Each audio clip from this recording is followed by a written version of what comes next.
yung si Delilah. May lang ng publisidad dyan eh. Puro kabalbala naman ang sinasabi niya. Eh, yung sinasabi niya na magkaisa para pagtanggol ang saligang batas. Let us be one house, united with the Constitution, regardless of our political affiliations or our stance on the Vice President. We must reject any attempt to diminish the House's exclusive power under our fundamental law. Magkaisa kayo para igalang ninyo ang desisyon ng Korte Suprema sapagkat yan ang binigyan ng kapangyarihan, karapatan at tungkulin na ipahayag kung sino, saang sangay, anong sangay ang nagkamali sa pagpapatupad ng saligang batas. Ngayon, Attorney Sal, simulan na po natin ang diskusyon dahil hinimok ni Mamamayang... Yes, Attorney Sal. Sige, ito. Yeah. Hinimok daw ni Mamamayang Liberal or ML Party List Representative Leila de Lima ang Kamara na magkaisa sa pagtatanggol ng eksklusibong kapangyarihan nitong magsimula ng impeachment cases sa gitna ng banta na ito'y mahingahin.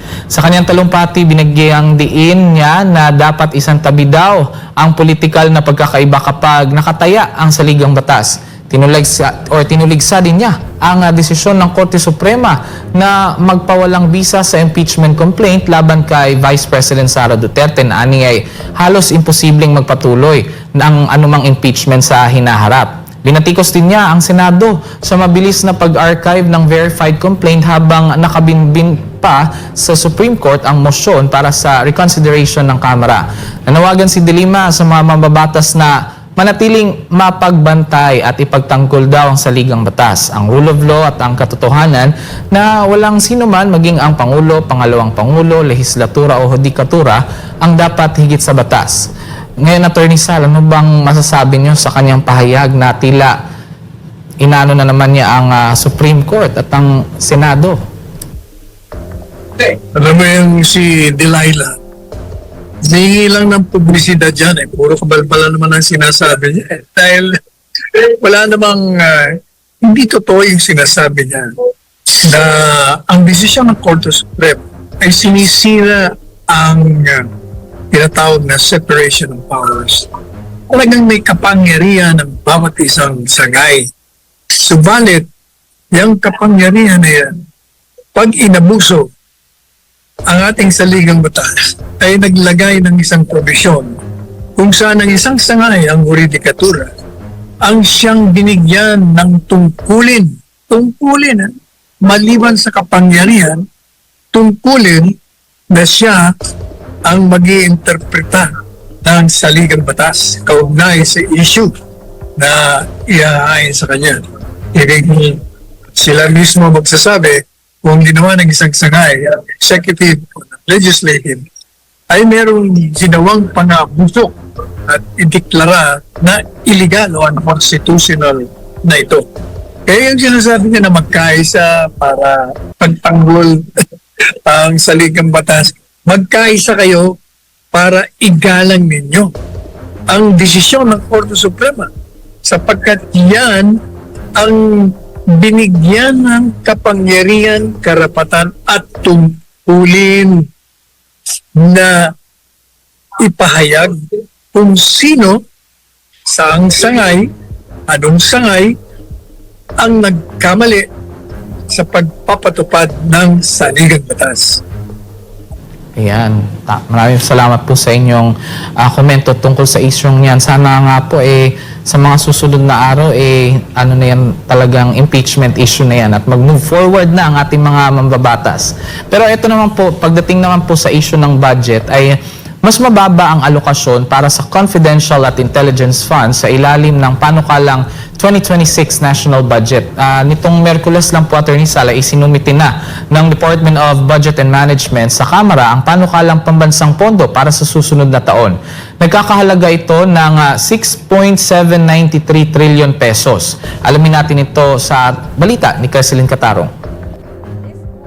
bilang bahagi ng hakbang upang tiyaking mapupunta lamang sa mga ahensyang may direktang tungkulin sa pambansang seguridad, mas mababa ang pondong ilalaan para sa Confidential and Intelligence Funds o CIF sa panukalang budget ng bansa para sa taong 2026 ayon sa Department of Budget and Management. Sa isang press conference, inihayag ni Budget Secretary Amina Pangandaman na nasa higit kumulang 10 bilyong piso ang kabuang alokasyon para sa CIF na kasama sa 2026 National Expenditure Program o NEP. Mas mababa ito ng humigit kumulang 1.35 bilyong piso o 11% kumpara sa 12.1 bilyong pisong CIF na nakapaloob sa 2025 budget. Batay sa breakdown ng panukalang CIF para sa 2026, pinakamalaki pa rin ang matatanggap ng Office of the President na aabot sa 4.5 bilyong piso. Higit pa ito sa pondo para sa National Intelligence Coordinating Agency o NICA, ang pangunahing ahensyang responsable sa intelihensiya ng bansa na makatatanggap lamang ng 1.471 bilyong piso. Ayon pa kay Pangandaman, 1.8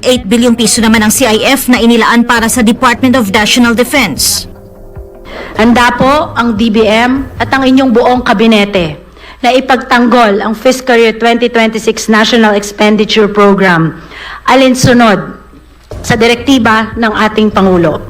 Alinsunod sa malinaw na plano ng administrasyon. Nitong ika-13 ng Agosto ngayong taon, formal nang isinumite ni Secretary Pangandaman ang 2026 National Expenditure Program sa House of Representatives. Ang panukalang 2026 National Budget ay may kabuuang halaga na 6.793 trilyong piso. Ito ay mas mataas ng 7.4% kumpara sa budget para sa fiscal year 2025 na nagkakahalaga ng 6.326 trilyong piso. Ang panukalang pambansang pondo para sa susunod na taon ay katumbas ng 22% ng gross domestic product ng bansa. Sa kanyang mensahe, tiniyak ni Pangandaman na bawat piso sa panukalang national budget ay nakalaan sa pagpapabuti ng buhay ng mga Pilipino at sisiguruhin aniya ng ahensya na ang pagbusisi dito ay bukas sa publiko. Other executive offices po, maraming breakdown. Kasama po kasi dyan yung Anti-Money Laundering Council, Games and Amusement Board, NICA, National Security Council, Office of the Presidential Advisor on Peace, Reconciliation and Unity, Philippine Drug Enforcement. Yung lahat pong yon ay merong 2.292 billion pesos. Sa ilalim ng proposed 2026 national budget, pangunahin pa rin paglalaanan ng pondo ang social services kung saan nakapaloob ang edukasyon na sinundan ng economic services, general public services, debt burden at defense. Top 10 departments naman ng may pinakamalaking alokasyon ang DepEd, DPWH, DOH at PhilHealth, Defense, Interior and Local Government, Agriculture, Social Welfare and Development, Transportation, Judiciary at Labor and Employment. Para sa Diyos at sa Pilipinas kong mahal, ito si Carceling Catarong, SMNI News. Ayan, Attorney Sal, magkakaroon po ng bawas sa CIF sa darating na 2026 national budget. Ano po ang masasabi ninyo dito? Alam mo, palagay ko, ang gobyerno hindi nila alam exactly kung ano talaga ang pangangailangan ng isang confidential funds. Kasi, napakalaga ng confidential funds. Subalit ito ay nire-reserva, ginagamit upang labanan, sirain ang plano ng mga kalaban ng Estado. This is reserved against the enemies of the state. Yan, pundong yan, ginagamit para malaman natin ang programa ng gustong magpapagsak ng gobyerno, ang mga inbuelto o ugnay sa mga illegal na droga, sa sindikato, sa kriminalidad. Lahat ng bagay na makakasira sa seguridad at sobereignty ng bansa. Yung pera ng confidential funds ang ginagamit, kaya dapat hindi yan na tinatanggal o binababaan. Sapagkat napakahalaga niyan. Considering din, Attorney Sal, na mas malaki pa yung nakalaan para sa Office of the President kaysa sa yung agency mismo na NICA, yung National Intelligence Agency, yung confidential funds nila.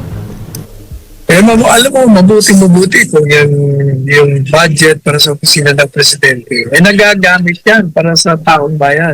Ang problema, walang nakikita ang taong bayan sa mga serbisyong hinahanap nila sa iba't ibang departamento. Kaya nung panahon ni Presidente Duterte, yung pera ng Office of the President talagang ginagamit na pagtugon sa mga pangangailangan ng ating mga babayan, lalong-lalo na pag nagkukulang yung mga departamentong assigned to serve them. Yung ginagamit niyang pera ng Office of the President.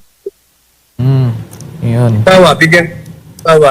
Yung PGH, ang PGH na humihingi sa kanya ng pondo, binigyan niya ng, paano bang binigyan niya? 100 million a month. Pero 100 million pesos a month, ay hinihingi lang yata 50 million ng isang buong taon. Pero ang ginawa niya isang buwan yata, kung hindi ako nagkakamali, isang buwan o isang linggo. Basta ang laki. Kaya ang ganda-ganda ng PGH ngayon. So, nanggaling pa rin po yun sa confidential funds, attorney, yung pondo. Hindi ko alam kung sa confidential funds si Presidente, basta sa opisina ng Presidente nanggaling yung pera niya. Pwede rin kinuha niya sa confidential funds. Ayun.